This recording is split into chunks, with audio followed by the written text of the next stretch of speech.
Hello and welcome. Hello. Welcome Sam, and thank you for agreeing to talk with us. Let me start by asking, what do you think is the most important question to ask an eating disorder clinician? I have a list of 7 questions, which, I believe, need answers. The most important question is, what do you think causes an eating disorder? And why is that so important?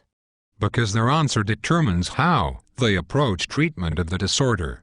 If they believe in unfounded myths, their treatment will be all feathers and beads. What do you mean by all feathers and beads? For instance, if a clinician implies that they believe that the parents are in some way the cause of an eating disorder, and that a patient is to want to get better, they will be counterproductive in using evidence-based practices and treatment. I see. What is your next question? Have you ever suffered from an eating disorder?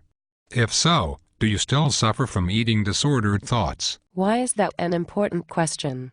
Surely, if a clinician has suffered from an eating disorder, they will have more empathy with the patient?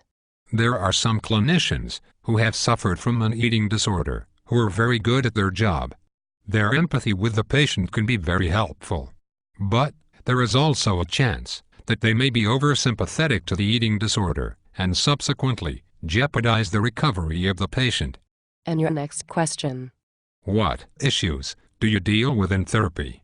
Have you found that there are common issues that you deal with in your ED patients? Can you explain what you mean by issues? Patients in the grip of an eating disorder often suffer from anosognosia. This means that they are unable to see that they are sick.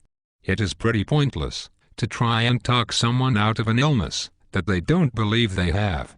With weight restoration, the brain is able to function better, and therapy can be immensely useful to help them recognize and deal with their stress, anxiety and fear without resorting to their eating disorder behaviors.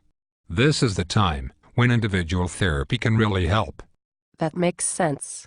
Next question is? What role do you believe the parent plays in recovery? And how would you define recovery?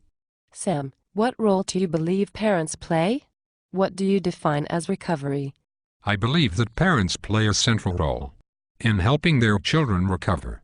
With love, help, and practical support, by buying, preparing and serving the food, supporting the patient through meal times, ensuring the patient's personal safety, and restoring them to their natural weight.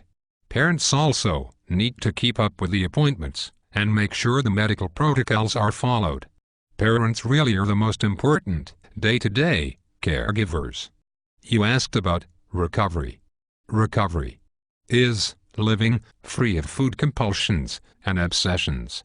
It is living fully in one's body. Recovery is being mentally healthy and not just the absence of illness. Yes. Very good. Next question. Have you heard of Maudsley, family-based treatment, and what is your experience with it? Would you please explain a bit about Maudsley, family-based treatment? Yes. Put simply, the Maudsley approach sees the parents of the ill person as the best ally for recovery. In this evidence-based approach, parents are seen as the most committed and competent people in the patient's life and, therefore, best qualified to find ways to fight the illness, to regain healthy weight, and end unhealthy behaviors. Without question, the family-based Maudsley treatment approach represents a very different way of looking at eating disorders and treatment from traditional approaches. Yet the results are clear. There is no other scientifically validated treatment approach for adolescents with anorexia living at home who have been sick fewer than 3 years. The approach is also appropriate for bulimia and for older patients whose families are able to take on this role, according to leading researchers in the field. Does the treatment vary for bulimia? The treatment for bulimia is slightly different. The patients, usually older and more ready to engage in therapy, they can be more involved with the problem-solving phase of recovery. No one is blamed in Maudsley treatment. The illness is not seen as anyone's fault. In fact, finding cause for the eating disorder is not part of the treatment et al. Question 6. Yes.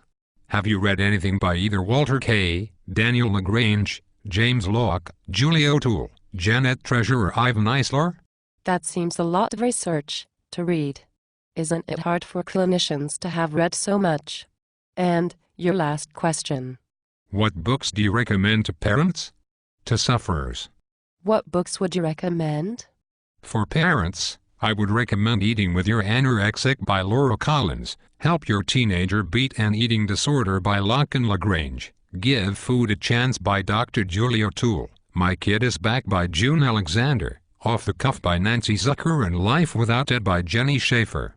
I would not recommend any books for sufferers until they are fully recovered from their eating disorder. So, to recap, in your opinion, the most important question is, what do you think causes an eating disorder? Because the answer determines how the clinician approaches treatment. Thank you, Sam. Thank you.